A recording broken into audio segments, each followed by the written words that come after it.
America's greatest threat isn't a missile from an enemy, and it isn't even terrorism, but a silent, trusted neighbor pulling strings you didn't know existed. And that neighbor is Canada. Ottawa has made the call, and Washington's elite are panicking. Across Ontario and Quebec, switches flipped, and U.S. cities went dark. Buffalo, Detroit, Syracuse, all plunged into chilling darkness. Hospitals scrambled, grocery shelves emptied, traffic lights died, leaving streets in chaos. A mother in Ohio clutched her newborn as her apartment turned to ice. Nursing homes evacuated in Vermont, patients wrapped in emergency blankets. Factories froze in Michigan, and entire towns felt like abandoned movie sets. It was real, raw, immediate. But why? How did a peaceful neighbor become America's greatest economic threat overnight? And what does it mean for your job, your bills, and your family's safety? Stay tuned, because this story doesn't just change the way you'll see Canada. It changes the way you'll see your entire world. How one executive order sparked the crisis. Trump thought a tariff would fix trade. Instead, it broke the grid. The president, fresh off his second inauguration, had promised his base swift action against what he called freeloading foreign trade partners. His first target, Canada. Within days of returning to office, he announced a sweeping 25% tariff on all Canadian imports, citing border security failures and economic imbalance. At first, many dismissed the move as political theater, another round of tough talk from a leader known for confrontational diplomacy. But what followed was anything but routine. In Ottawa, Prime Minister Mark Carney and his advisors were already preparing for something far beyond tariffs. They had seen this playbook before, but this time, they weren't drafting retaliatory taxes or issuing press releases. They were calculating how to weaponize Canada's greatest economic asset, its energy. Publicly, Carney remained measured. He called Trump's tariffs ill-advised and urged calm. But behind closed doors, his cabinet and provincial leaders were drafting a plan to strike at the heart of America's vulnerability, its electric grid. The numbers told the story. More than 1.5 million Americans depended on Canadian electricity every single day. And if trade was now a weapon, Canada had the power to pull the trigger. Trump, meanwhile, escalated. In a series of posts on his social media platform, he mocked Prime Minister Carney, calling him a provincial manager and hinting at annexation as a solution to Canada's defiance. What might have sounded like bluster in the past now felt like baiting.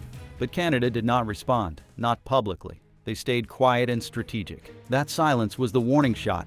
Canada's retaliation wouldn't come in the form of tariffs.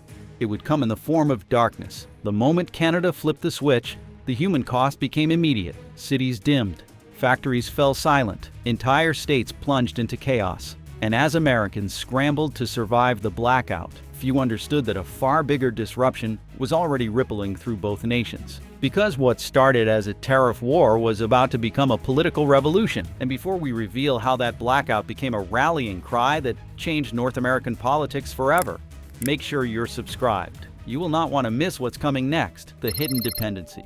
America never realized how much it depended on Canadian electricity until it disappeared. The power grids of North America are deeply interconnected, a quiet legacy of mid-century infrastructure projects and continental cooperation. In the post-war years, hydroelectric dams in Quebec and Manitoba began supplying clean, stable power to northeastern and midwestern U.S. states. The arrangement made economic sense. Canadian electricity was abundant and reliable, and the U.S. grid benefited from cheap imports that stabilized prices and increased resilience. But over the decades, what started as a convenience became a structural dependency. American grid planners began designing their systems around the assumption that Canadian supply would always be there. States like New York, Vermont, Minnesota, and Michigan integrated these power flows into their energy plans. Contracts were signed, cross-border infrastructure was built, and the pipelines of electricity ran without interruption for decades. Then came the tariffs. Canada's energy exports to the U.S. were not just about watts and wires. They were a silent backbone supporting economic activity across several key American regions. When that support was suddenly withdrawn, the cascading consequences began almost immediately. Load-shedding protocols failed. Peak demand was unmet. Reserve margins disappeared. And the American public saw firsthand what dependence looked like, because it looked like darkness. The most vulnerable were hit first. Schools without heat, grocery stores without refrigeration, police departments rationing power. And in hospitals, the flickering of fluorescent lights became a symbol of a nation caught off guard. And the moment Canada flipped the switch, the human cost became real. The forgotten American workers, paying the price. For millions of Americans, this wasn't about politics. It was about survival. In the town of Flint, Michigan, a local auto parts supplier was forced to suspend operations after losing power for 2 consecutive days. Dozens of workers were sent home without pay. In upstate New York, a bakery owner tearfully explained to local news how hundreds of pounds of dough spoiled overnight. In Pennsylvania, a school board scrambled to find alternate housing for children whose homes had gone cold. These weren't headlines, they were livelihoods. As the grid crisis deepened, the abstract world of tariffs and trade policy collided with the daily lives of working people. Farmers couldn't process their crops. Mechanics couldn't run their tools. Elderly residents bundled in winter coats indoors, rationing battery-powered lanterns. And all across Middle America, a single question echoed louder with every passing hour. How could this have happened? The anger spread quickly. Social media lit up with videos of darkened streets and abandoned stores. Mayors pleaded for federal help. Local utility companies issued statements of helplessness, pointing fingers at Washington and Ottawa alike. But for those living in the dark, blame didn't matter. Only the cold did. The forgotten faces of the energy war weren't diplomats or CEOs. They were teachers, nurses, electricians, and small business owners. People who didn't vote for this fight, but who were now paying the price. But the power cut was only the first strike. Canada's tariff counterattack. Carney's first strike. Donald Trump may have fired the first shot, but Mark Carney hit back harder. Within 48 hours of President Donald Trump's executive order imposing a sweeping 25% tariff on all Canadian imports, Ottawa delivered a thunderous response. Newly elected Prime Minister Mark Carney wasted no time proving that Canada's days of polite diplomacy were over. His administration unveiled an immediate package of retaliatory tariffs worth $155 billion. Targeting a ruthless list of American goods. But this was not just economic retaliation, it was political warfare. Carney's tariff list read like a calculated strike at the heart of Trump's political empire. American agricultural exports were the first casualties. Corn, wheat, soybeans, crops grown in Trump's strongest Midwestern states, were suddenly subject to crushing new tariffs. Steel products, auto parts, and industrial materials followed. And in a final, deliberate blow, Canada added consumer goods manufactured in swing states like Michigan, Pennsylvania, and Wisconsin, ensuring that the economic fallout would hit precisely where Trump's voter base lived. The effects were immediate and devastating. American farmers received contract cancellations within hours. Steel producers watched their export orders evaporate. Auto suppliers scrambled as Canadian buyers froze their supply chains. Wall Street reacted like the floor had dropped out. Stocks in agriculture, steel, and manufacturing nosedived, as analysts warned that a full-scale trade war had just begun. For Prime Minister Carney, this was no impulsive act of retaliation. It was the first move in a long-term strategy to dismantle American economic dominance. His message was clear. Canada would no longer play second to Washington's agenda. The tariffs were a warning shot. But Carney's government was already preparing something far more devastating. Because tariffs were only the opening move, Canada's real power play was still to come. Doug Ford's power play. The premier who pulled the plug. While Trump and Carney fought, one Canadian premier pulled the trigger. As the tariff war escalated, Ontario Premier Doug Ford took matters into his own hands. Behind closed doors at Queen's Park, Ford and his advisors made a decision that would change the trajectory of the conflict entirely. On a cold February morning, the premier announced that Ontario would suspend all electricity exports to the United States, effective immediately. It was a bold move that stunned political observers and energy executives alike. Premier Ford's message was clear. If Washington wanted to play hardball, Ontario was ready to bring the lights down. The shutdown order targeted American states most dependent on Canadian power: Minnesota, Michigan, and New York. These regions had built their electrical infrastructure around stable, affordable imports from Ontario's hydroelectric grid. Cutting them off wasn't just an inconvenience. It was an existential threat to their energy security. The backlash in Washington was immediate. White House officials accused Premier Ford of overstepping his authority and escalating the crisis unnecessarily. But Ford stood firm. At a press conference in Toronto, he declared, "Ontario will not stand by while our people and our economy are threatened by reckless tariffs. If the United States wants to talk power, They can start by respecting their trading partners. His defiance ignited political debate across Canada. Some provincial leaders urged caution, fearing further economic damage. But others praised Ford's willingness to hit back where it hurt most, on America's power grid, and other Canadian provinces were about to follow.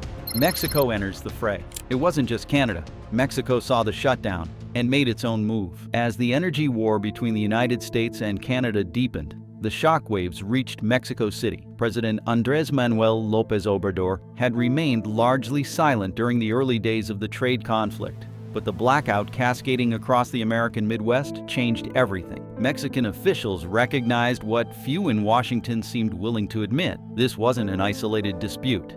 It was the unraveling of North America's economic alliance. In an emergency cabinet meeting, President López Obrador's government decided to leverage Mexico's own strategic exports. Within days, Mexico announced that it would temporarily suspend natural gas exports to the United States, citing unfavorable trade conditions and regional instability. For American states like Texas and California, this was a devastating blow. Mexican natural gas had become a critical component of their energy mix in recent years. The political backlash in Mexico City was swift, but predictable. Opposition leaders accused López Obrador of dragging Mexico into a foreign conflict. Business groups warned of economic retaliation, but the president's administration stood firm, arguing that Mexico could no longer sit quietly while its largest trading partner weaponized tariffs and trade deals against its neighbors. The fallout was immediate. Talks to update the North American trade agreement collapsed overnight. Cross-border investments froze. Regional supply chains in sectors ranging from automotive manufacturing to agriculture ground to a halt. American officials now faced not one, but two angry neighbors who were no longer willing to play by the old rules. Suddenly, America wasn't just fighting Canada. It was fighting its entire neighborhood.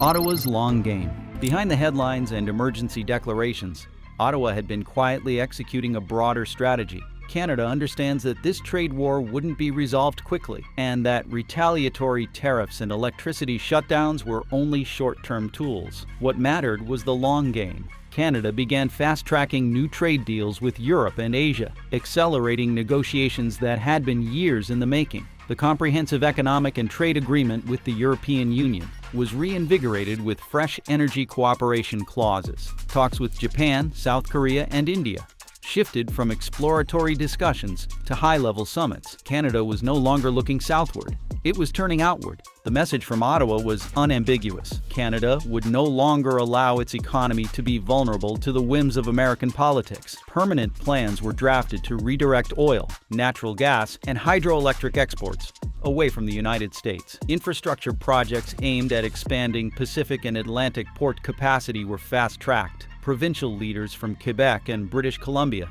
joined federal officials in building new trade bridges across oceans. On the global stage, Canada's pivot sent shockwaves through energy markets. European nations seeking alternatives to Russian gas lined up for Canadian contracts. Asian economies eager to diversify their energy supplies saw Ottawa as a reliable partner. American officials, meanwhile, scrambled to reassure investors that the crisis could be contained, but the damage was already done. And the strategic announcement came at a press conference outside Parliament Hill. Canada is an energy power, but we will no longer be a predictable pawn in someone else's game. Our future is global, not dependent. But the real shift was happening on the streets, in the hearts of Canadians. The Canadian movement to end U.S. dependence. What began as a policy dispute became a nationalist uprising. In the days following the electricity shutdown, something unexpected began to unfold north of the border. At first, Canadian citizens reacted with shock and frustration over the United States' aggressive tariffs and rhetoric. But that shock soon gave way to something far more powerful: a sense of collective pride and purpose. It started online. The hashtag #CutTheCord began trending across Canadian social media platforms. What had originally been a political spat between the Prime Minister and President Donald Trump was now being framed by Canadian citizens as a fight for independence. Canadians flooded the internet with messages declaring that it was time to end their country's economic reliance on the United States once and for all. Soon, this digital movement spilled into the real world. Local businesses hung signs reading, "Buy Canadian, cut the cord." Farmers markets reported record sales as shoppers rejected American imports. Canadian retailers pledged to source their products domestically. Even major grocery chains joined in, advertising their shelves as proudly American-free. But this was more than a consumer boycott. Inside Parliament, Canada began to act on what the streets were demanding. Politicians across party lines agreed it was time to rethink decades of economic integration with their southern neighbor. Committees were formed to review trade policy. Proposals were introduced to increase tariffs on American goods, subsidize Canadian manufacturers, and prioritize local supply chains. The public, once passive observers of trade negotiations, had become active participants in a nationalist wave. They were no longer content to rely on American markets or American power. The blackouts had exposed a vulnerability, and Canadians were determined to close that gap. But across the border, Trump supporters had their own reaction. The blackout becomes an election rallying cry. For Trump supporters, the blackout wasn't a failure, it was a victory. As Canadian social media exploded with the Cut the Cord campaign, the mood in the United States took a very different turn. For millions of Trump voters, the shutdown of Canadian electricity was not seen as an act of aggression, but as confirmation that Trump's America First policies were working. Conservative media hosts praised the tariffs and the energy standoff as bold moves to bring manufacturing and power back to American soil. They framed Canada's retaliation as proof that the United States had been far too generous for far too long, that America had allowed itself to be exploited by a smaller, weaker neighbor. Now they claimed Trump was forcing Canada to face reality.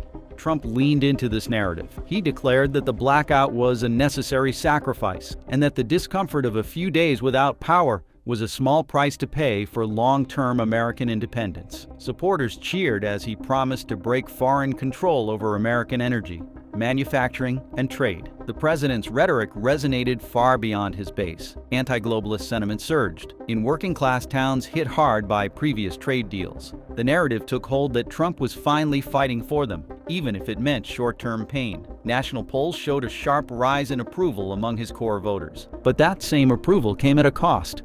As Trump supporters rallied behind the blackout, the political divide inside the United States widened further. Democratic lawmakers accused the president of recklessness. Governors of affected states begged for federal relief. And while Trump's base celebrated, the financial markets had already begun to react. But while Trump supporters cheered and the political divide deepened, the real cost of the blackout wasn't measured in approval ratings or applause. It was measured in dollars, and soon, the American economy would feel the full weight of that cost. Before we show you how $300 billion vanished overnight, and why this was only the beginning, make sure you're subscribed, because it helps us a lot. Wall Street's meltdown. When the lights went out, so did $300 billion. The initial blackouts sent shockwaves through communities across the American Northeast and Midwest.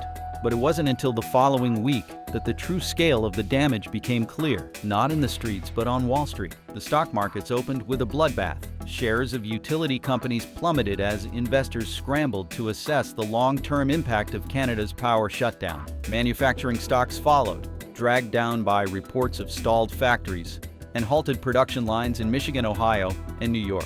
Retailers took a hit as consumer spending slowed in blackout-stricken regions. By the end of the first trading week, more than $300 billion in market value had been wiped out. It wasn't just the direct impact of lost electricity that drove the panic. Investors began to realize that the energy war signaled something deeper, a collapse of the North American economic order that had underpinned trade and stability for decades. If Canada was willing to shut off the grid, what else was it prepared to do?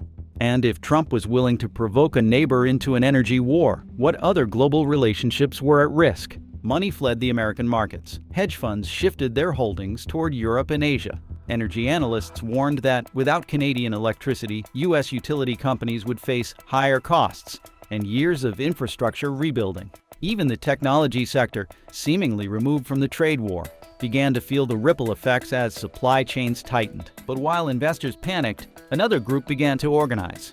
Not in boardrooms, but on the factory floors. And as the markets burned, American labor began to rise. The labor revolt. The factories went dark, so the workers took to the streets. In the United States, the energy war's economic fallout hit hardest in places that could least afford it. Auto plants in Detroit, steel mills in Pittsburgh, and warehouses across the Rust Belt. Overnight, shifts were cut. Paychecks disappeared. The blackout may have started as a trade dispute, but for thousands of American workers, it became a question of survival.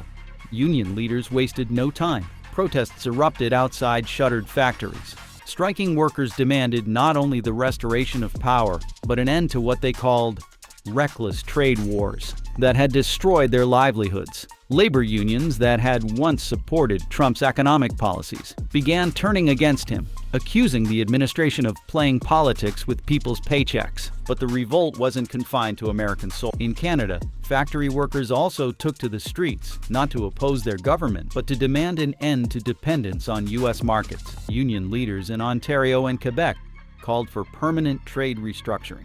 They argued that Canadian labor should never again be left vulnerable to tariffs, blackouts, or political posturing from Washington. The energy war had created an unlikely alliance. For the first time in years, American and Canadian workers found themselves fighting the same battle against economic instability imposed from above. Political leaders in both countries struggled to contain the unrest. The Canadian government faced growing pressure to make the electricity shutdown permanent. Trump's administration faced falling approval ratings among unions and working-class voters. And behind the chaos, a new threat loomed. The grid emergency. America's energy crisis officially declared. It wasn't a blackout anymore.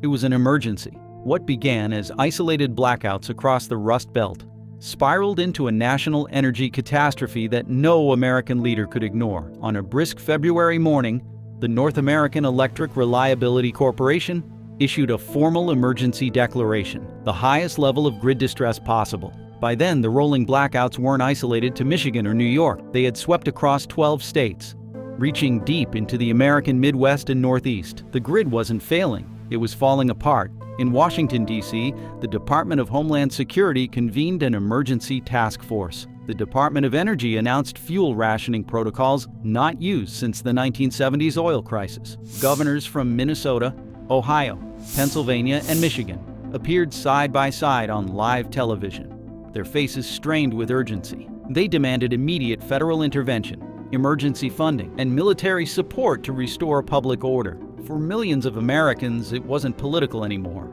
It was survival. In places like Buffalo and Cleveland, entire neighborhoods spent nights without heat. Grocery store freezers thawed.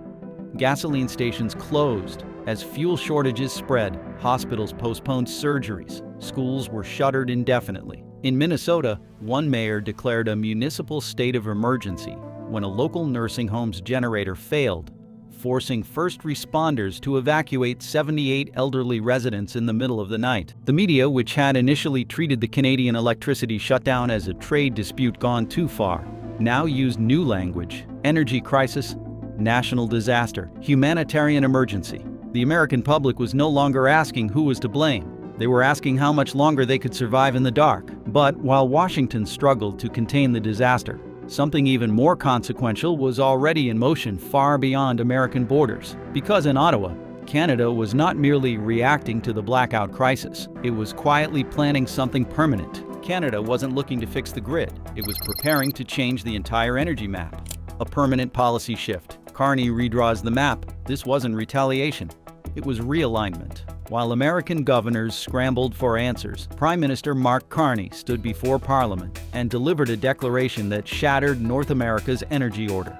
Calm and deliberate, he announced the Canadian Energy Sovereignty Act, a policy that would permanently cut Canadian electricity exports to the United States. No more negotiations, no more dependency. Every cross-border energy contract would be phased out. Provincial utilities in Ontario, Quebec, and Manitoba were ordered to cancel American supply deals. Transmission projects into the U.S. were frozen. Billions in federal subsidies were redirected to expand ports in British Columbia and Nova Scotia, preparing to send Canadian energy to Europe and Asia instead. Carney's speech wasn't angry, it was absolute. He called out decades of Canadian dependence on U.S. markets as a national vulnerability and declared that the blackout was proof Canada needed to control its own future. Parliament erupted in applause. Even opposition lawmakers stood behind the act, framing it as a long overdue break from American dominance. Outside, crowds gathered, waving Canadian flags and chanting for economic independence. The Cut the Cord movement had become national policy overnight. Carney didn't mention the blackout once in his speech. He didn't need to.